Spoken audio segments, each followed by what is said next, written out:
0.3.2 का पहले का कौन से नंबर का सवाल है? चौथा सवाल है, चौथा सवाल है, ठीक है। 0.2x, ठीक है, बराबर 1.3, ठीक है। अगला है 0.4 बराबर 2.3, ठीक है। देखो यहाँ पे सबसे पहले कि क्वेश्चन में अगर आपको समीकरण दिए हुए वो अगर सिंपल वे में है तो ठीक है, नहीं तो अपन उनको सिंप्लीफाई करेंगे। तो इनको सिंप्लीफाई करने के बहुत सारे तरीके हैं, ठीक है। मैं सारे 1 बाय 1 बताऊंगा, जो भी आपको अच्छा लगे उसको रख लेना, बाकी को भूल जाना। क्लियर है क्या? तो यहाँ पे देखो सबसे पहले तो हम कोई एक समीकरण को सिंप्लीफाई करें या दोनों को एक साथ ही कर लेते हैं, ठीक है। समीकरण 1 को लेते हैं। यहाँ पे पहले क्या करेंगे अपन, इनको सरल करेंगे। सरल करने के लिए क्या, जैसे मैंने समीकरण लिया पे 0.2x धन 0.3 y बराबर से 1.3, ठीक है। तो यहाँ पे अगर देखो दशमलव नहीं होता तो कितना अच्छा होता, आराम से हम कर लेते, ठीक है। तो हमारा ऑब्जेक्टिव क्या रहेगा, कैसे भी करके हमको दशमलव को हटाना है, ठीक है। तो क्या करेंगे, एक तरीका होता है मैथमेटिक्स में कि यहाँ पे पॉइंट को हटा के लगाते हैं 1 और पॉइंट के पीछे जितनी संख्या लगी उसके 0 उतना लग जाएगा, ठीक है। तो वैसे यहाँ पे करेंगे तो ये क्या हो जाएगा, इसके बटे में भी 10 आ जाएगा और इसके बटे में भी 10 आ गया। क्लियर है? ठीक है, ये हो गया। अब सुनो, इसके बटे में भी 10 है, इसके बटे में भी 10 है, इसके बटे में भी 10 है, तो क्या मैं पूरे समीकरण में 10 का गुना कर दूं? 10 का गुना कर देते ना, तो संपूर्ण समीकरण में, समीकरण के दोनों पक्षों में 10 का गुना करने पर, ठीक है। तो 10 का गुना करोगे तो या तो मैं डायरेक्टली गुना कर देता हूं या तो मैं बाहर लिखता हूं 10, ठीक है। यहाँ पे हो जाएगा 2x बटे 10 धन 3y बटे 10 बराबर से 13 बटे 10, ठीक है।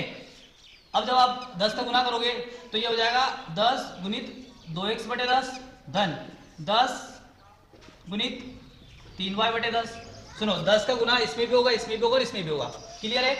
बराबर से 10 गुणित 13 बटे 10।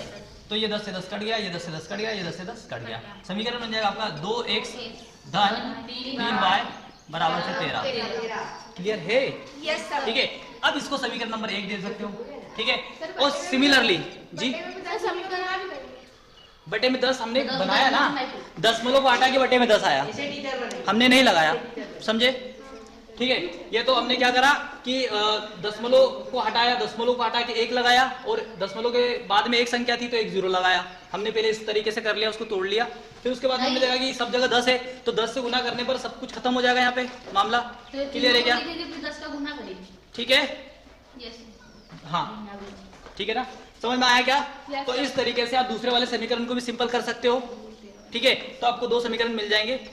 अब सुनो, दूसरा तरीका क्या होता है, दूसरा तरीका बताते हैं अपन कि अगर जैसे मान लेते हैं कि यहाँ पे 25.4 कोई संख्या है, ठीक है। यहाँ पे कोई संख्या है 25.4, तो जैसे 1 0 वाली संख्या का जैसे 10 का गुना करोगे ना तो दशमलव शिफ्ट होकर आगे चले जाएगा, ठीक है। जैसे मान लेते हैं यहाँ पे ये संख्या को मान लेते हैं 2.54 है, ठीक है।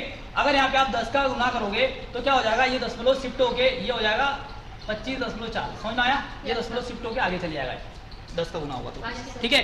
अगर 100 का गुना होता है यहाँ पे, जैसे मान लो 2.54 है तो यहाँ पे अगर 100 का गुना करते हो तो ये 2 0 है ना, तो 2 अंक पीछे चले जाएगा, मतलब क्या जाएगा 254, इस तरीके से, ठीक है। तो वैसे ही हम यहाँ पे ये चीज अप्लाई कर सकते हैं, है ना। कैसे? जैसे ये समीकरण दिया हुआ है आपका, तो आप अगर पूरे समीकरण में 10 का मल्टीप्लाई करोगे, 10 का गुना करोगे तो ये दशमलव उठ के यहाँ पे आ जाएगा, ये दशमलव उठ के यहाँ पे चले जाएगा, ये दशमलव भी उठ के यहाँ पे चले जाएगा, मतलब हो जाएगा 4x धन 5y बराबर से 23, ठीक है जी। नहीं वो बता रहा हूँ मैं, एक्स्ट्रा समझ में आया नहीं आया ये तो बात ही नहीं है ना, ठीक है। और तीसरा तरीका क्या हो सकता है कि सब में एक अंक के बाद दशमलव है तो सारे दशमलव एक दूसरे से काट दो, ठीक है। वो पर तरीका ये सही होता है, आपको बताना होगा कि आपने किया क्या एक्चुअल में, काटे कैसे दशमलव को, ठीक है। तो यहाँ पे कुछ नहीं करना है, सबसे पहले दशमलव को हटाना है, फिर 10 का मल्टीप्लाई कर देना है। क्लियर है क्या? तो दोनों समीकरण में यही करना है। तो दूसरा समीकरण भी मैं करके बताऊँ क्या? कि हम लोग कर लेंगे? कर लेंगे। करो और उसके बाद में सोल्व करके देखो, ठीक है? सोल्व होता है तो ठीक, नहीं तो मैं बता रहा हूँ यहाँ पे, ठीक है? ठीक है, यहाँ तक का हो गया। अब आगे बात करते दूसरे समीकरण को भी इस तरीके से सरल करने वाले अपन, ठीक है? कर लिया है, बता दे रहा हूँ मैं। देखो दूसरे समीकरण को भी करने वाले, ये यहाँ पे क्या है आपका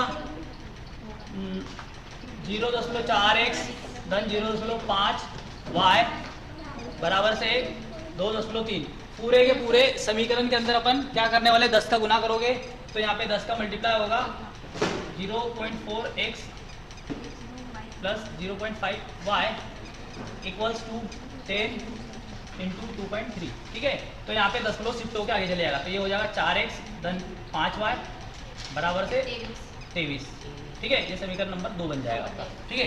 तो आपको यहाँ पे समीकरण 1 और समीकरण 2 मिल गए हैं, ठीक है? अब इसको मैं रफ कर देता हूँ, ठीक है? आगे इसी के आगे लिख देता हूँ मैं।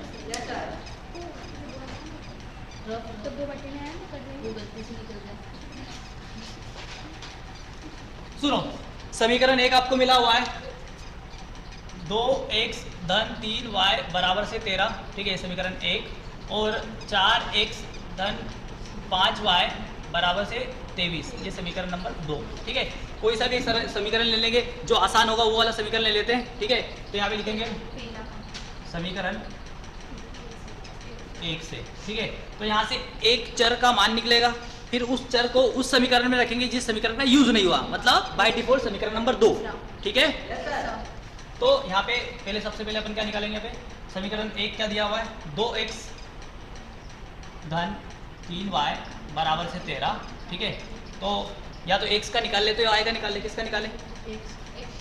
x का निकाले, तो यहाँ पे 2x यहीं पे रह जाएगा और 3y का क्या करेंगे, पक्षांतर करेंगे, तो बराबर में ये तो 13 पहले से था, इस 3y का होगा तो ये माइनस का 3y हो जाएगा, ठीक है?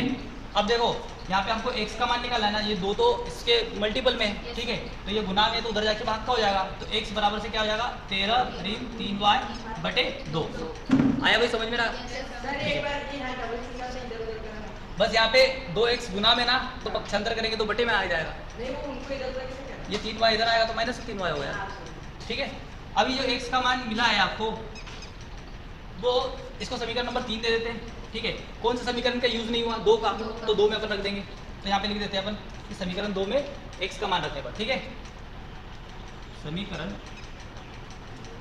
2 में x का मान रखने पर, ठीक है? तो समीकरण 2 क्या है आपका, 4x धन 5y बराबर से 23, ठीक है? ऊपर कर देते हैं अपन इसको। अब जब 4x 4 है, x का वैल्यू यहाँ पे दिया हुआ है, ये x का मान यहाँ पे रख देंगे अपन, ठीक है? तो ब्रैकेट लगाना नहीं भूलना है अपने को, ये x का मान कोष्ठक के अंदर रखना है। क्या है यहाँ पे 13 ऋण 3y बटे 2, ठीक है? अब एक चीज यहाँ पे याद रखो कि ये जो बटे में 2 है ना, वो पूरे ब्रैकेट के बटे में 2 है, और यहाँ पे 4 जो गुना हो रहा है ना, ये पूरे ब्रैकेट में गुना हो रहा है, ठीक है?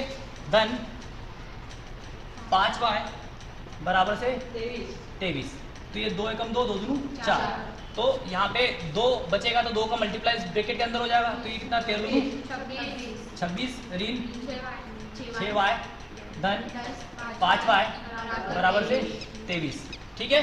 अब सुनो, यहाँ पे y y वाली संख्याओं का जोड़ घटाव कर दोगे, यहाँ पे असमान चिन्ह है दोनों के पास, तो घट जाएगा और बड़ी संख्या का चिन्ह लग जाएगा, मतलब माइनस का y आ जाएगा यहाँ पे, ठीक है? तो यहाँ पे क्या होगा 26 ऋण y बराबर से 23, ठीक है?